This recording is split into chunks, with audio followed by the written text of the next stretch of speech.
সকাল থেকে রাত পর্যন্ত মহিলাদের চলে নানান ধরনের কাজকর্ম। সমস্ত কাজ করে নিজেদের জন্য টাইম বের করা খুব দরকার। তাই কিন্তু প্রথম থেকে একটু পরিকল্পনা করে কাজ করলে সমস্ত কাজ সময়ের মধ্যে হয়ে নিজেরা অনেকটা সময় বের করতে পারি। সেই রকম বেশ কিছু টিপস শেয়ার করব। আজকের প্রথম টিপস দেখে নিই। এখানে একটা পাত্র নিয়েছি, এর মধ্যে 1 চামচ পরিমাণ ভিনিগার দিয়ে দিচ্ছি। এরপরে এর মধ্যে কিছুটা নিউজ পেপার টুকরো করে দিয়ে দেব। এটা আমরা কি কাজে ব্যবহার করব ওটাই দেখাবো। ভীষণ উপকারী। ভিনিগার কিন্তু ক্লিনের ক্ষেত্রে যেমন উপকারী, ঠিক তেমনই নিউজ পেপারও কিন্তু ক্লিন করতে ভীষণ উপকারী। কিছুটা আমি নিউজ পেপার টুকরো করে নিয়েছি, নিয়ে এইভাবে ভিজিয়ে দিচ্ছি। 5 মিনিট এইভাবে রাখলে সুন্দর মতো এই ভিনিগারটা অ্যাবজর্ব করে নিয়ে এই নিউজ পেপারটা কিন্তু সুন্দর মতো ভিজে যাবে। তাই দেখতেই পাচ্ছেন 5 মিনিট আমি রেখেছি। এরপরে এটা আমরা কি কাজে ব্যবহার করব। বন্ধুরা, আমরা গৃহিণীরা প্রত্যেক দিন বেসিনের মধ্যে বাসনপত্র মাজি, তারপরে মাছ মাংস ধুই। সবসময় ব্যবহার করতে করতে একটা হলুদ জলের আয়রনের দাগ পড়ে যায়, যেটা দেখতে খারাপ লাগে, একটা বাজে আঁশটে গন্ধও ছাড়তে থাকে। তাই আমরা সার্ফ সাবান দিয়ে পরিষ্কার করলে সেই গ্লেজ ভাবটা আসে না, আর অনেকটা সার্ফ সাবানের প্রয়োজন হয়। যদি একটু ভিনিগার এইভাবে একটু নিউজ পেপারে দিয়ে পরিষ্কার করি, সুন্দর যেমন পরিষ্কার হয় ঠিক তেমনই হলুদ ভাবটাও কিন্তু চলে যায়, একদম নতুনের মতো গ্লেসি ভাব চলে আসে। আমি দেখিয়ে দিচ্ছি লাস্টে এই ভিডিওতে যে কতটা সুন্দর পরিষ্কার হয়েছে এই নিউজ পেপারটা দিয়ে পরিষ্কার করলে। কারণ আমরা যদি সার্ফ সাবান দিয়ে পরিষ্কার করি, এক্সট্রা একটা কসবাইট রাখতে হয় বেসিন পরিষ্কার করার জন্য, আবার লিকুইডও রাখতে হয়। তাই এই টিপসটা অবশ্যই একবার অ্যাপ্লাই করে দেখবেন, ভীষণ উপকারী। আর খুব সুন্দর আঁশটে গন্ধ চলে যায়, হলুদ কষ ভাবটাও কিন্তু কেটে যায়। আমি এখানে কিছুক্ষণ ঘষে নিচ্ছি ভালো করে চারিদিকটা, আর সুন্দর মতো কিন্তু একটা দাগ উঠে গেছে। তারপর জল দিয়ে ধুয়ে দেখিয়ে দিচ্ছি যে কতটা সুন্দর পরিষ্কার হয়েছে। একটু বুদ্ধি খাটালেই কিন্তু আমরা সমস্ত কাজ বিনা পরিশ্রমে বা খুব কম সময়ে কোনো রকম টাকা পয়সা খরচ না করেও সুন্দর করে পরিষ্কার করতে পারি। এখানে দেখিয়ে দিচ্ছি যে কতটা হলুদ ভাব ছিল আর কতটা সুন্দর পরিষ্কার হয়েছে। যে আয়রনের দাগ ছিল সমস্তটাই উঠে চলে গেছে, আর একটা গ্লেসি ভাব কিন্তু চলে এসেছে।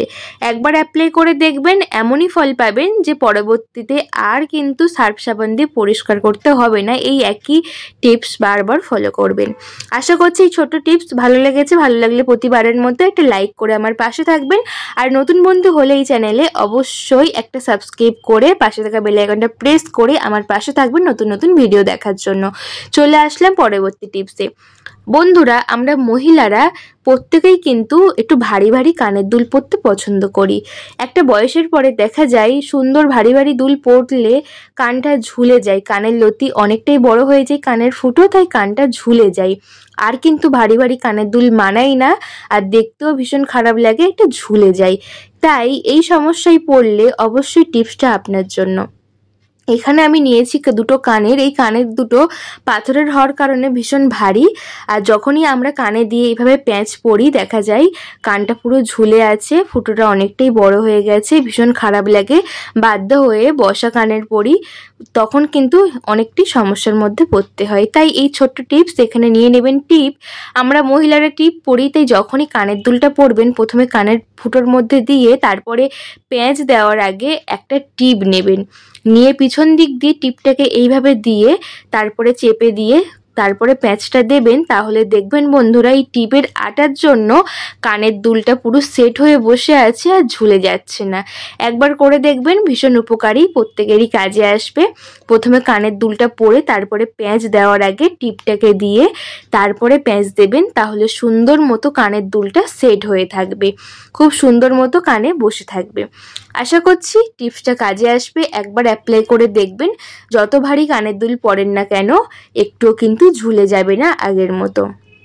ভালো লাগলে অবশ্যই লাইক করে আমার পাশে থাকবেন। চলে আসবো পরবর্তী টিপসে।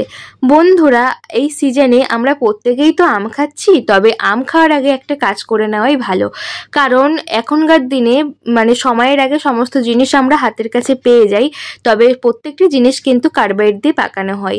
আর কার্বাইড দিয়ে পাকালে সেই জিনিস খাওয়া কতটা যে স্বাস্থ্যের পক্ষে ক্ষতিকর প্রত্যেকেই আমরা জানি, তবে সময়ের জিনিস অসময়ে পেলে বেশ খেতে মন্দ লাগে না। তাই কিন্তু আমরা খেয়ে ফেলি, তবে খাওয়ার আগে একটা কাজ করবেন, দেখবেন শরীরে যে ক্ষতি বা শরীরে যে অসুস্থ ভাবটা আর হবে না। এই আমগুলো কার্বাইড দিয়ে বেশিরভাগ পাকানো হয়, তাই যখনই আম খাবেন তখনই মুখের দিকের অংশটা কিছুটা কেটে বাদ দিয়ে দেবেন, দিয়ে একটা পাত্রের মধ্যে এই আমটাকে রেখে দেবেন আধ ঘন্টার জন্য বা 10 মিনিটের জন্য একটা জলের মধ্যে। তাহলে এর মধ্যে যে কার্বাইড দিয়ে পাকানোর কেমিক্যালটা আছে সেটা কিন্তু কেটে যাবে, খুব সহজে জলে বেরিয়ে আসবে। অনেক সময় দেখবেন বন্ধুরা, আম খাওয়ার সময় আমরা অনেকেই আছি মুখের দিকটা অনেকটা ফেলে দিই, কারণ এই আটা আমাদের অনেকেরই সহ্য হয় না, মুখে ঘা হয়ে যায়, মুখে লাগলে চিটচিট করে। তাই যখনই আম খাবেন 10 মিনিট এইভাবে রেখে দেবেন। এটা যদি কার্বাইড দিয়ে পাকানো হয় কেমিক্যালটা চলে যাবে, আর এর যে আটা থাকে যার কারণে আমরা মুখের মধ্যে লেগে যাই চ্যাটচ্যাট করে, সেই আটা ভাবটাও চলে যাবে। 10 মিনিট জলের মধ্যে ভিজিয়ে রেখে তারপরে আমটাকে কেটে খাবেন, কোনো রকম অসুবিধা হবে না। আশা করছি এই টিপসটাও অনেক বেশি কাজে আসবে। চলুন পরবর্তী টিপস দেখে নিই। বন্ধুরা, আমাদের প্রত্যেকের বাড়িতে কোমট পায়খানা, তবে এই পায়খানা পরিষ্কার করা কিন্তু চারটিখানি কথা নয়, কারণ পায়খানার মধ্যে প্যানের মধ্যে হাত দিলে মাথা ঘষে স্নান করতে হয়, তাই কিন্তু এই কাজটা অবশ্যই করবেন। এখানে নিয়েছি একটা জুয়েলারি ব্যাগ, আমাদের সবার বাড়িতেই থাকে জুয়েলারি ব্যাগ, বিশেষ করে এই নরম কাপড়ের ব্যাগটা কোনো কাজের না, ঘরে পড়েই থাকে, তাই 3টে ফুটো করে নিয়েছি, আর মাঝখান দিয়েও কিন্তু 2টো ফুটো করে নিচ্ছি। এই কাজটা করলে 1 মাস কোমট পরিষ্কার করার হাত থেকে কিন্তু বাঁচতে পারেন, কারণ প্রত্যেকেই বাইরে ঘাটে কাজে যায়, কারোরই সময় হয় না প্রতি সপ্তাহে বা প্রতিদিন টয়লেট বা পটি করে পরিষ্কার করায়, তাই এই কাজটা করবেন। ব্যাগটাকে কিছু ফুটো করে নিলাম, এরপর একটা পাত্রের মধ্যে একটা ন্যাপথলিন নিয়েছি, 1 মাসের জন্য বানাচ্ছি তাই একটা ন্যাপথলিন আমার এখানে লাগবে। একটা ন্যাপথলিনকে ভেঙে নিয়েছি, আর নিয়ে নেব ধূপ। ধূপ শুধু যে আমরা পুজোর কাজে ব্যবহার করি তা না, একটু বুদ্ধি খাটালে আমরা অনেক কাজেই ব্যবহার করতে পারি। ধূপটাকে একটুখানি খুলে নিচ্ছি। এই ধূপের যে সুগন্ধি গন্ধ আছে, এই গন্ধ কিন্তু ভীষণ ভালো। ন্যাপথলিনের মধ্যে আমি অর্ধেকটা ধূপ এইভাবে কিন্তু কেটে কেটে একটুখানি চাপলেই কিন্তু ধূপটা খুব সহজে খুলে আসে কাঠি থেকে, এভাবে কিন্তু আমি নিয়ে নিচ্ছি। ভীষণ ভালো, ভীষণ উপকারী, একবার করে দেখবেন 1 মাস আর টয়লেট পরিষ্কার করতে হবে না। এখানে আমি কিছুটা নিয়ে নিয়েছি, এর মধ্যে বেশি কিছু আর অ্যাড করতে হবে না। একটা সাবান নেব, যে কোনো সাবান নিতে পারেন, সেই সাবানটা কিছুটা গ্রেট করে এর মধ্যে দিয়ে দিচ্ছি। প্রায় 1 চামচ মতো হবে, সেই রকম এই সলিউশনটা আমি বানাচ্ছি। 1 মাসের জন্য 1 চামচ মতো হবে, এটাই কিন্তু যথেষ্ট। এটা আমাদের তৈরি হয়ে গেছে, 3টে জিনিস ভালো করে আমাদের মেশানো হয়ে গেছে। এটা একটা ছোট্ট কাপড়ের পুঁটলির মধ্যে নিয়ে নেব, নিয়ে এটাকে একটা গার্ডারের সাহায্যে বেঁধে নেব, নিয়ে তারপর এটা ব্যবহার করব। ছোট্ট একটা কাপড়ের টুকরো নিয়েছি, সমস্ত জিনিস এর মধ্যে দিয়ে ভালো করে বেঁধে নিচ্ছি। ভীষণ উপকারী, একবার করে দেখবেন, ভীষণ কাজে আসবে। আর আমার ভিডিওতে যদি আপনারা নতুন বন্ধু হন অবশ্যই লাইক কমেন্ট শেয়ার করে দেবেন, আর আমার চ্যানেলটাকে সাবস্ক্রাইব করে পাশে থাকা বেল আইকনটা প্রেস করে দেবেন, যাতে নতুন নতুন ভিডিও আসলে সবার আগে আপনাদের কাছে পৌঁছই, আর ভীষণ উপকারী হয় আপনাদের। দেখুন গার্ডার দিয়ে বেঁধে নিয়েছি, এরপর এই জুয়েলারি ব্যাগের মধ্যে আমি এই পুঁটলিটাকে ভরে দিচ্ছি। তারপর উপরের দিকে 2টো আমি কাট করে নেব, যাতে এটা বাঁধতে পারি, সেই কারণে। আজকে আমার ছোট্ট রিকোয়েস্ট, আজকের আমার ভিডিও আপনারা কে কোন জায়গা থেকে দেখছেন বন্ধুরা একটা কমেন্ট করে আমাকে বলবেন, আমার ভীষণ ভালো লাগবে যে আমার ভিডিও কতদূর যাচ্ছে, আপনারা কে কে দেখছেন। এখানে একটা কাপড়ের টুকরো নিয়েছি, নিয়ে উপরের দিকে একটুখানি আমি কেটে নিয়ে তার মধ্যে গিট দিয়ে দিচ্ছি, যাতে এটা আমাদের রাখতে খুব ভালো সুবিধে হয়। এইভাবে আপনারা করতে পারেন, আবার নাও করতে পারেন, নর্মালি এটা রেখে দিলেও হবে। এইভাবে করলে কি হয়, সুন্দর মতো জিনিসটা কাজে আসবে। চলে আসলাম টয়লেটে। এখানে আমাদের যে ফ্ল্যাশ বক্স থাকে সেখানে এটা ব্যবহার করব। এই টয়লেট এতটাই পরিমাণে অপরিষ্কার হয়, এতটাই পরিমাণে জীবাণু থাকে, তাই প্রতি ফ্ল্যাশে জীবাণুমুক্ত সুগন্ধি বাথরুম টয়লেট আমরা প্রত্যেকেই চাই, তাদের জন্য আজকের আইডিয়া। এখানে ফ্ল্যাশ বক্সের উপরেরটা আমি খুলে নিয়েছি, নিয়ে যে সলিউশনটা আমি বানালাম সেটাকে আমি ফ্ল্যাশ বক্সের মধ্যে ফেলে দেব, দিয়ে এইভাবে বেঁধে দেব। এইভাবে বেঁধে দিলে কি হবে, 1 মাস পর্যন্ত প্রতি ফ্ল্যাশে সুগন্ধি জীবাণুমুক্ত বাথরুম আমরা পেয়ে যাব। অনেক সময় অনেক বাথরুম অনেক পুরনো হয়ে যায় বহু বছর ধরে, বা অনেক বয়স্ক মানুষরা বাথরুম করলে বাজে একটা গন্ধ ছাড়ে। তবে এইভাবে করে দেখবেন, একবার ফ্ল্যাশ মারলে সেই বাজে গন্ধটা থাকবে না, সুন্দর মতো চলে যাবে। এইভাবে বেঁধে দিলাম, তাহলে অর্ধেকটা আমার জলের মধ্যে থাকলো। তাহলে এইভাবে কিন্তু সুন্দর মতো আমি যতবার ফ্ল্যাশ মারবো, মানে যে যতবার বাথরুমে আসবে ফ্ল্যাশ মারবে, প্রতি ফ্ল্যাশে সুন্দর একটা সেন্টও পাবে, জীবাণুমুক্ত সুগন্ধি বাথরুম প্রত্যেকেই পাবে। তাই আমি ফ্ল্যাশ মেরে দেখিয়ে দিচ্ছি যে কতটা সুন্দর পরিষ্কার হয়।